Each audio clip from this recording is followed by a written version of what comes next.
था कि संसार पर आंखें खोलकर भरोसा करो, और बात जब आए ईश्वर की तो आंखें बंद के भरोसा कर लो। आंख बंद करके संसार पर भरोसा करोगे तो फंसोगे, मिटोगे, और ईश्वर की तरफ आंखें खोल खोल कर निश्चय करोगे तो वहां भी फंसोगे, वहां भी मिटोगे। सृष्टि में सब चीज का पर्याय रखो, पर ईश्वर का पर्याय मत रखो। बस ये विषय था कथा का।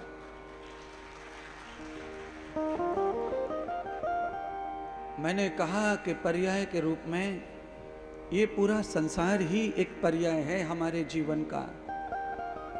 नहीं तो हम पशु जब बने होंगे कभी किसी जन्म में, तो कोई नुकसान तो नहीं था पशु बनने में, क्योंकि दुनिया भर के पशु ऐसे हैं जो इंसान से बढ़िया जीवन जी रहे हैं। पर परमात्मा ने कहा कि नहीं, एक जीवन पर्याय का जीवन चाहिए, और किसी भी शरीर में ना जाना पड़े उसके लिए परमात्मा ने पर्याय के रूप में मानव का शरीर हमें प्रदान किया। अब मानव का शरीर मिल गया, अब इसका पर्याय दूसरा कोई शरीर नहीं है। अब इसका पर्याय कोई शरीर अगर है तो इससे बड़ा शरीर हाथी का है, पर वो मानव का काम कर नहीं सकता। हाथी से भी बड़ा शरीर बेल मछली का है, वो मानव का काम नहीं कर सकती है। इसीलिए समस्त योनियों में भटक भटक कर परमात्मा ने हमें जो पर्याय दिया है, मौका दिया है, ऑप्शन किए हैं और मानव का शरीर दिया है, इसका भरपूर फायदा उठाओ। ईश्वर जिधर ले जाए उधर चलो। आपको नेता बनाए, साधु बनाए, अधिवक्ता बनाए, वक्ता बनाए, आपको गृहिणी बनाए, घर वाला बनाए, पुत्र बनाए, पुत्री बनाए, ईश्वर ने जो भी आपके प्रारब्ध को रचा, आपने जो भी प्रारब्ध लिखवाया, वो सब आपके साथ है। वो मिटेगा नहीं, वो हटेगा नहीं, किसी भी स्थिति में उसका पर्याय नहीं है। आपके कर्म का पर्याय सत्कर्म है। आप जो भी खोटा कर्म कर लिए, कुछ गलती हो गई, आपसे गलतियां हो गई, सबसे गलती हो जाती है। दिन भर आदमी काम करता है तो हो जाती है। कभी कभी तो आदमी ऐसी गलती कर लेता है, खुद का ही पैर काट लेता है काम करते करते। आदमी खेत में काम कर रहा है, खुद की अंगूठी उंगली कट गई, तारांत से फावड़े से पैर कट गया। लकड़ी फाड़ रहा था, कुल्हाड़ी जंप कर गई, कुल्हाड़ी ने खुद ही का पैर काट दिया।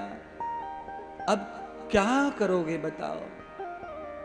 इसीलिए फिर से सुनो, संसार में किसी पर भी आंख बंद करके भरोसा करने की जरूरत नहीं है। संसार में भरोसा आंख खोल के करो, और अपने सद्गुरु भगवान संत ईश्वर के ऊपर आंख बंद करके परमात्मा पर भरोसा करो।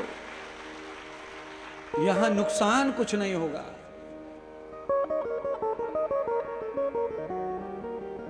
क्योंकि संसार में अगर आप भरोसा आंख बंद कर करेंगे तो महात्मा बुद्ध कहते हैं अपने शिष्य आनंद से, आनंद, संसार भरोसे के लायक इसलिए नहीं है क्योंकि कभी कभी अपने ही दांत अपनी जीभ को चुपचाप काट लेते हैं।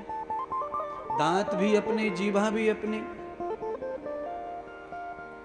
अब बताओ क्या करें? हथौड़े से तोड़ दें दांतों को? जीभ काट ली बदमाशो तुमने, क्या करें? जीभ कट गई, जीभ में घाव हो गया, ठीक हो जाएगा, पर उसकी जगह दंड दिया दांत को तो ये मूर्खता ही कहलाएगी। इसीलिए संसार में आंखें खोल करके व्यवहार और भरोसा बिठाओ। यहां कोई अपना नहीं है, यहां सब गैर ही है। बोलो, पेट में से निकला हुआ बालक गैर है। गैर का मतलब समझते हो? गैर का मतलब पराया नहीं है। गैर का मतलब होता है दूसरी गैल पे चलने वाला। तुमने जो रास्ता बनाया उस पे ना चलेगी तुम्हारी औलाद, ये लिख के रख लो।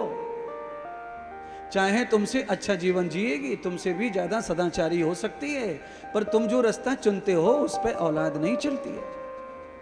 गैर का मतलब है दूसरी गैल पे जाने वाला। गैर माने पराया नहीं। आप गुरु बनकर शिष्य को कितना भी सिखाओ, कितना भी सिखाओ, कितना भी सिखाओ, कितना भी सिखाओ, पर जैसे ही वो गुरु के यहां से उठेगा, रोड पे पहुंचेगा, अपना रास्ता चुनता है। उसको फायदा किस में लगता है वो मानता है। गुरु से कुछ फायदा है तो गुरु को मानता है, और दूसरी जगह कहीं से फायदा है वो उस फायदा को मानता है। अब मैं इसी तरह कथा को आगे बढ़ाऊंगा। अभी कथा शुरू हुई नहीं है, अभी तो खाली व्यथा मिटाई जा रही है तुम्हारी खोपड़िया के।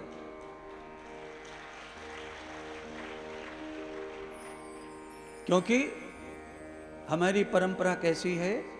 हमारी परंपरा ऐसी है कि हमारे यहाँ कोई मेहमान आते हैं, हम उनको भोजन करवाते हैं, तो हम उनकी थाली को पहले पोंछते हैं, फिर कटोरी पोंछते हैं, पहले धो के रखते हैं, फिर कपड़े से पोंछते हैं, खाना परोसते समय ताज़ा ताज़ा पोंछते हैं, अच्छा बिस्तर बिठाते हैं, बिस्तर को हाथ से अच्छा करते हैं, उसके सरवटे मिटाते हैं। मेहमान को सुलाना है तो चादर तकिया भले ही पुराने ही सही पर धुला हुआ प्रेस हुआ अच्छा डालते हैं, जिससे हमारी क्वालिटी खराब ना हो। महात्मा इंद्रदेव वही कर रहा है। आज आप बहुत लोग नए भी आए, कुछ आए हुए हैं, पर आए हुए को थोड़ी मैं पुराना मान रहा हूँ, मैं भी नया मान रहा हूँ। तो मैं भी अच्छा बिस्तर लगा रहा हूँ, अच्छी थाली पहुँच रहा हूँ, अच्छी पकवान बना रहा हूँ। अरे कोई मेहमान आए तो भले ही कुछ कम ज़्यादा सब्जी में हो, ठीक है, पर कम से कम कंडीशन भोजन की बढ़िया दिखनी चाहिए। कटोरी,